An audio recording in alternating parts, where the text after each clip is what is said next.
Academy, a step towards the success.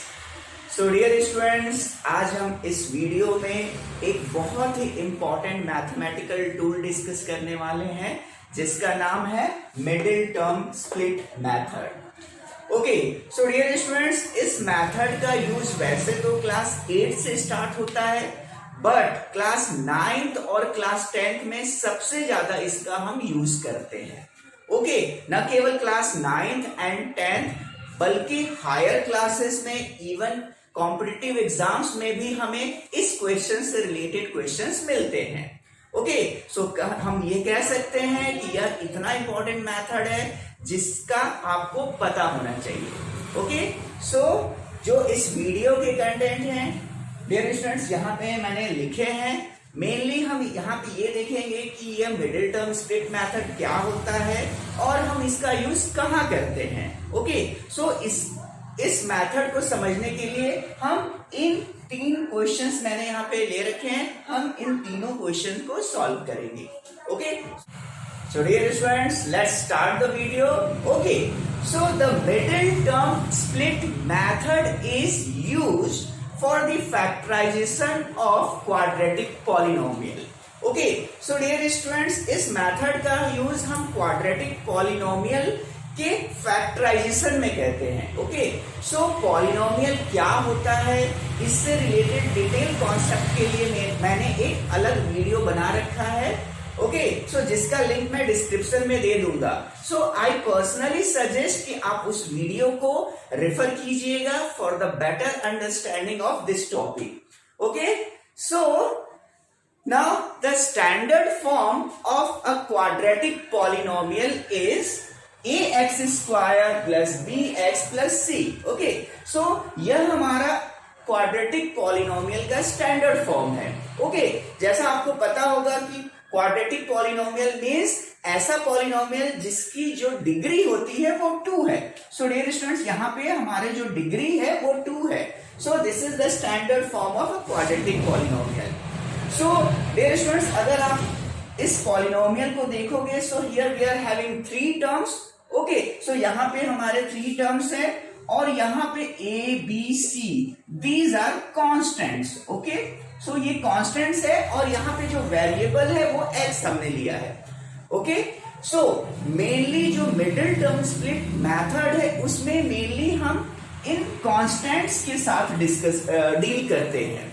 Okay, सो देखते हैं हम कैसे स्प्लिट करते हैं, उसके लिए क्या क्राइटेरिया है. So dear students, as the name suggest, नाम से क्लियर है कि मिडिल टर्म को हमें स्प्लिट करना है. ओके, सो यहाँ पे जो मिडिल टर्म है वो हमारा bx है. ओके, सो इस bx के मेनली हम कॉन्सेंट्रेट करेंगे इस कॉफिशिएंट b को. Okay, so we will split this b in 2 factors. So let वो 2 factors p and q है. ओके, सो हम इस मिडिल फैक्टर की जो कॉफिशिएंट b को 2 भागों में p और q में स्प्लिट करेंगे. Okay, so dear students, split करने के लिए हमारे पास 2 कंडीशन है जो कि सेटिस्फाई होनी चाहिए. उसके बाद ही हम कंफर्म हो सकते हैं कि हमारे जो फैक्टर्स हैं वो सही हैं. सो वो 2 कंडीशंस क्या है dear students? First condition is that the addition or subtraction of both factors means p plus or minus q, it should be equal to the middle term coefficient p. means पहला condition है कि दोनों factors का जो या तो हम add करें या तो सब्ट्रैक्ट करें, सो वो इक्वल होना चाहिए मिडिल फैक्टर कांस्टेंट b के. This is the first condition. Okay, and the second condition is that the product of both factors p and q, it should be equal to the product of coefficient of x square, that is a, and constant term c. It means pq, it should be equal to ac. Okay, so dear students, ये हमारा second factor है कि दोनों factors का जो multiplication या product है वो इक्वल होना चाहिए a इंटू सी के। ओके, सो अब वो फैक्टर्स हम कैसे फाइंड आउट करेंगे? ओके, उसके लिए हम एग्जाम्पल हम देखते हैं dear students. So let's consider the first example. Okay, उससे आपको क्लियर हो जाएगा कि एक्चुअली इस मेथड में हमें क्या करना है। Okay friends, let's see the middle term split method with the help of example. So हम पहला क्वेश्चन हम यहाँ पे लेते हैं। So first question is x square plus 9x plus 20। Okay, so let's solve this. So dear students, इस question को solve करने का और मिडिल टर्म स्प्लिट मेथड के लिए मैं आपको इजीएस्ट तरीका बताऊंगा। ओके, सो प्लीज आप इसको अच्छे से समझिएगा। So now except the middle term constant, ये जो मिडिल टर्म कांस्टेंट जो कि 9 है यहाँ पे, इसको छोड़ करके आप बाकी के सारे टर्म एज इट इज लिख लीजिए। This is our first step. So let's write x square plus, in place of this middle term constant यहां पे आप एक ब्रैकेट इंसर्ट कर दीजिए जिसमें हम वो दो फैक्टर्स बाद में इंसर्ट करेंगे। ओके, सो हमने इस मिडिल टर्म कोएफिशिएंट 9 को छोड़ करके सारे हमने टर्म्स एज इट इज लिख दिया। Okay, now this is the simplest way. Now अब हमारा एम ये है कि वो दो फैक्टर्स हम कैसे फाइंड आउट करें। सो उन दो फैक्टर्स को फाइंड करने के लिए हम जो सबसे पहला स्टेप लेंगे वो ये है कि आप सबसे पहले जो प्रोडक्ट a एंड c है वो आप निकाल लीजिए। सो यहाँ पे हमारे पास if will compare with the standard equation, so यहाँ पे a इज इक्वल टू 1 है dear students and c is equal to 20 है। Okay, so we will have ac that is 1 into 20 is equal to 20। So dear students, हमारा जो product है a और c का वो 20 है। सो ये हमारा फर्स्ट स्टेप है। Then what will do after this? So इसके बाद आप इस 20 को आप फैक्टराइज कर दीजिए। ओके, प्राइम फैक्टराइजेशन आप इसका कर लीजिए। सो ये हम रफ वर्क में करेंगे। So dear students, let's factorize this. So 20 को अगर हम फैक्टराइज करेंगे prime factorization, then we will have, okay, so this is the prime factorization of 20। So dear students, अगर आप इस फैक्टराइजेशन को देखोगे, so here we are having 3 factors 2, 2, 5। Okay, so means 20 को हमने स्प्लिट कर दिया 3 फैक्टर्स में। Okay, but we know that कि मिडिल टर्म स्प्लिट मेथड में हमें केवल 2 ही हमें फैक्टर्स चाहिए। देन हम क्या करेंगे, हम इन 3 का हम 2 फैक्टर्स में इनको हम कन्वर्ट करेंगे। ओके, सो हम इसके लिए हम पेयरिंग हम इसको करेंगे। सो पेयरिंग कैसे करेंगे? So first let's take 2 and the product of these 2, so that is 10. So dear student, we will have 20. Next हम दूसरा पेयर लेते हैं। अब हम इन दोनों को मल्टीप्लाई कर देते हैं, means 2 into 2 and we will have 4 and 5 into 5, so we will have 20. So dear students, okay, only we will have 2 pairs for this question. हमारे पास केवल ये 2 पेयर्स ही बनेंगे, इनके अलावा कोई थर्ड पेयर यहाँ पे नहीं बनेगा।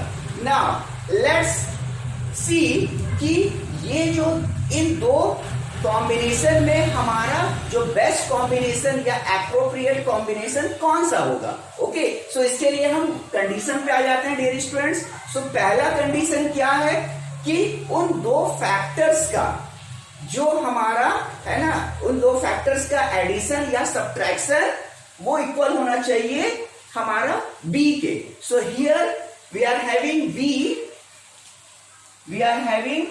b 9 in this question. Okay, so if we take this, अगर हम 2 और 10 को लेंगे, सो अगर हम इसको ऐड करेंगे तो 12 मिलेगा, और सब्ट्रैक्ट करेंगे तो हमको मिलेगा 8, जो कि हमारा इस कंडीशन को सेटिस्फाई नहीं करता, क्योंकि ये 9 होना चाहिए. But if we see the second combination, so 4 and 5 ये हमारा सेकेंड कॉम्बिनेशन है. सो अगर हम इसको ऐड कर देंगे, so dear student we will have 9. So हमारा फर्स्ट जो हमारा क्राइटेरिया या कंडीशन है वो सेटिस्फाई हो गया. Okay, now let's satisfy the second condition.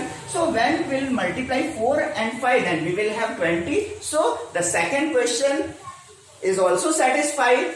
सो इसका मतलब ये हुआ कि हमारा जो फैक्टर्स है वो 4 और 5 होगा. ओके, सो नाउ ये सारे जो फैक्टराइजेशन आप ये रफ वर्क में कीजिएगा. Now let's continue.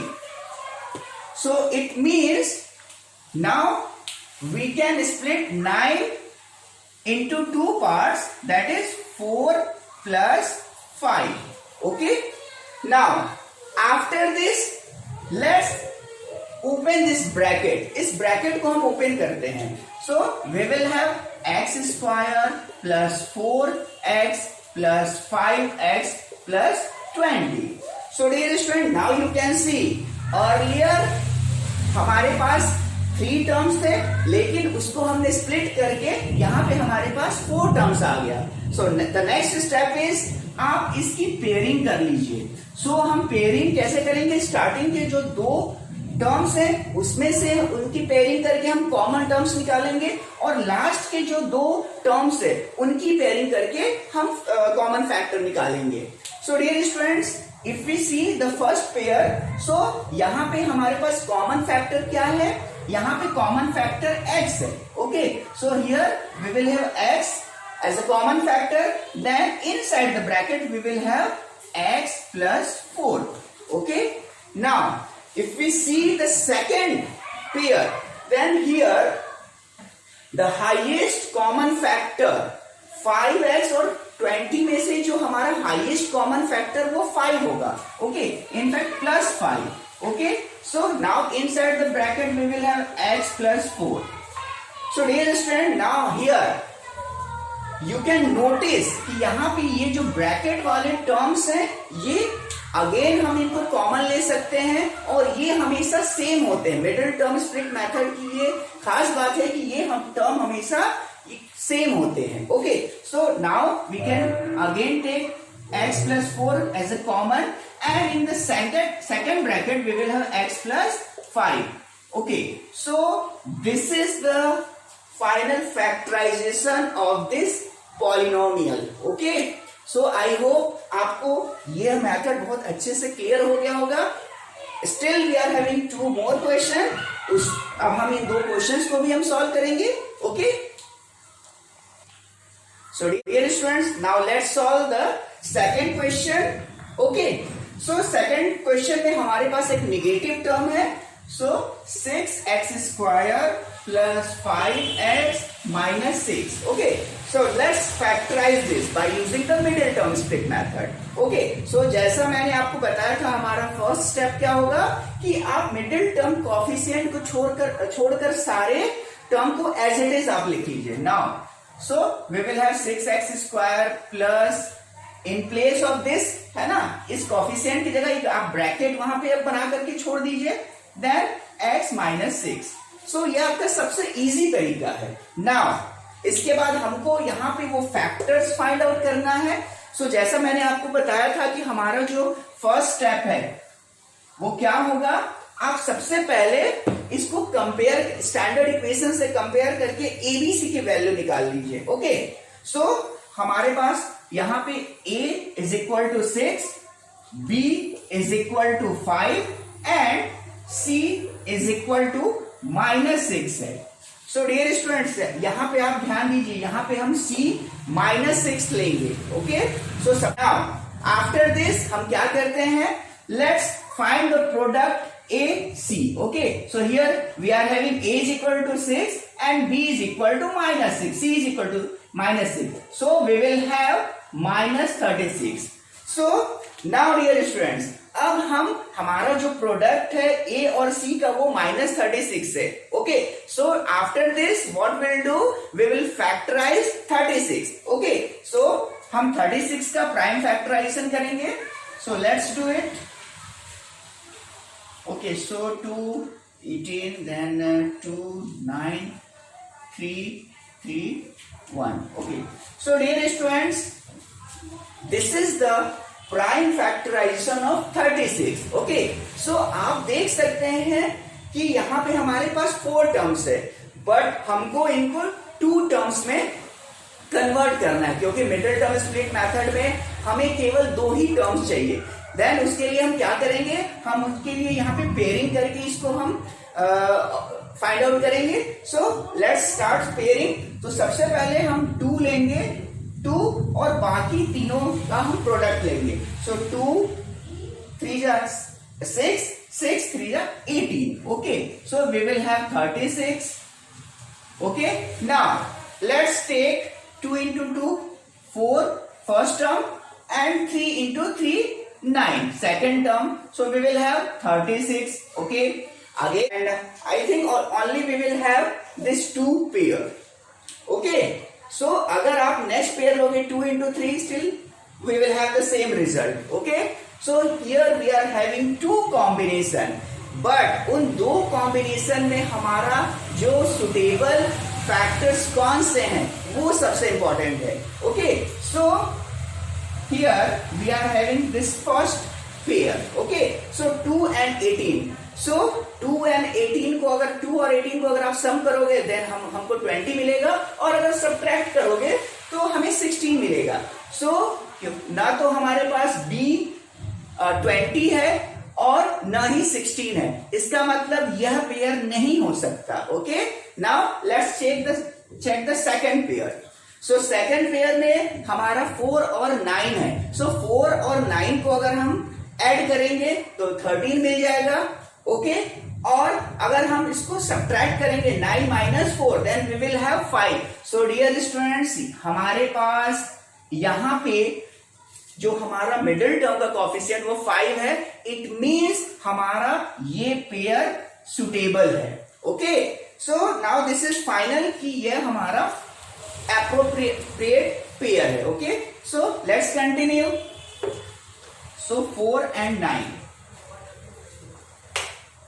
So dear student, it means हमें यहाँ पे ब्रैकेट के अंदर क्या लिखना है, 9 minus 4, क्योंकि हमारे पास यहाँ पे +5 है. रिमेंबर +5 है, so we are writing 9 minus 4.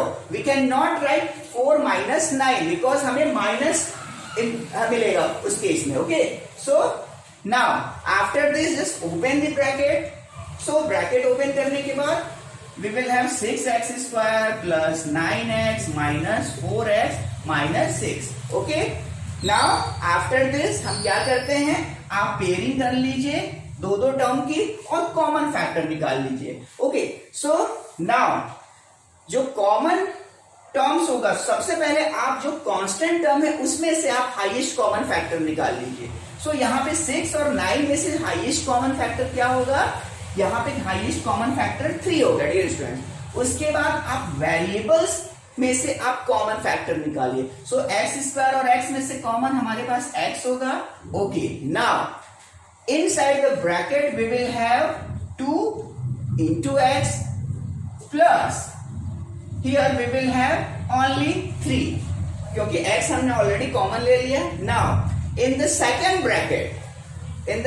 Bracket 4 और 6, इन दोनों कांस्टेंट टर्म में से हाईएस्ट कॉमन फैक्टर 2 होगा dear student. So we will take -2 as a common factor. Then inside the bracket we will have 2 into x plus 3. Okay, so यहां पे हमने -2 common factor लिया है. सो अगर आप नेक्स्ट देखोगे यहाँ पे हमारे पास 2x plus 3 2x plus 3 again common है. सो आप इसको कॉमन ले लीजिए 2x plus 3 and in the second bracket we will have 3x minus 2. So dear student, this is the final factorization of the given polynomial. Okay, so I think आपको ये clear हो गया हो। So dear students, now let's solve the third and last question of this video. Okay, so dear student, यहाँ पे हमने जो third example लिया है, यहाँ हमने दो नेगेटिव टर्म लिया है और डिफरेंट वेरिएबल भी लिया है. Okay, so we are having 3y square minus y minus 4. Okay, so ये थर्ड टाइप का क्वेश्चन है डियर स्टूडेंट्स. So जैसा मैंने आपको बताया कि सबसे पहले हमें क्या करना है, मिडिल टर्म के कोफिशिएंट को छोड़ करके आप सारे टर्म्स को रीराइट कर लीजिए नेक्स्ट स्टेप में.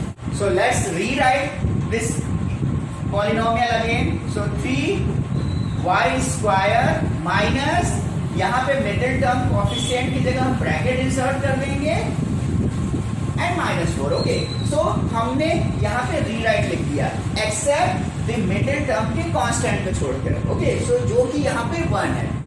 सो आफ्टर दिस डियर स्टूडेंट्स, इस पॉलिनोमियल की जो कोफिशिएंट्स है उसको हम लिख लेंगे by comparing with the standard polynomial.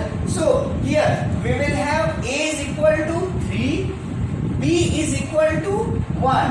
Okay, so dear students, यहाँ पे आपको एक पॉइंट का बहुत अच्छे से ध्यान रखना है कि यहाँ पे मैंने जो b का कोफिशिएंट लिखा है 1, यहाँ पे मैंने साइन इंक्लूड नहीं किया है. ओके, क्योंकि यह इजीएस्ट तरीका है. ऑलरेडी हमने सारे टर्म्स विद साइन यहाँ पे रीराइट कर रखा है. सो यहाँ पे आप जो b का कोफिशिएंट लोगे, यहाँ पे आप साइन इंक्लूड नहीं करोगे. ओके, आप इस बात का ध्यान रखिएगा. Okay, now after this here we are having c is equal to -4, but आप c का जो कोफिशिएंट है वो आप साइन के साथ लिखोगे. ओके, सो इस बात का आप ध्यान रखिएगा. So after this what will we have to do, we will find the product a c.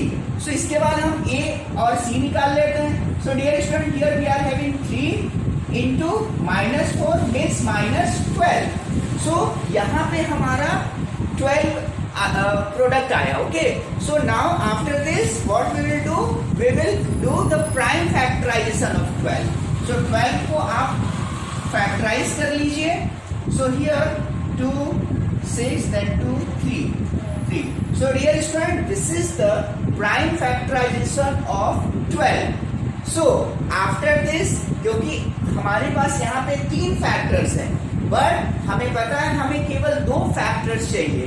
Then उसके लिए हम क्या करेंगे, हम डिफरेंट पेयरिंग करेंगे dear students. So let's do the pairing.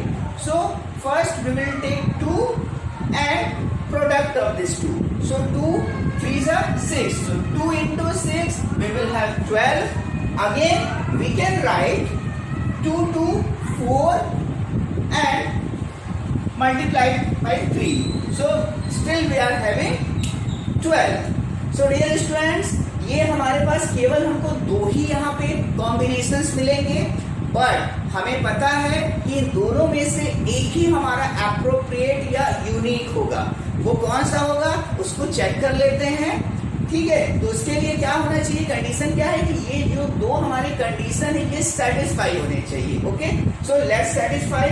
सो अगर हमने ये फर्स्ट पेयर लिया जिसमें 2 और 6 हमारे फैक्टर्स हैं, सो 2 6 अगर इनको ऐड करें तो 8 आएगा, और अगर हम इसको सब्ट्रैक्ट करें 6 minus 2 देन 4 आएगा, जो कि हमारा यहाँ पे 4 हमारा मिडिल टर्म का जो कोफिशिएंट b वो नहीं है, मतलब ये पेयर हमारा नहीं हो सकता. Okay, so this is wrong combination. But अगर आप सेकेंड पेयर देखोगे 4 and 3, so 4 plus 3 we will have 7. Okay, तो ये नहीं हो सकता.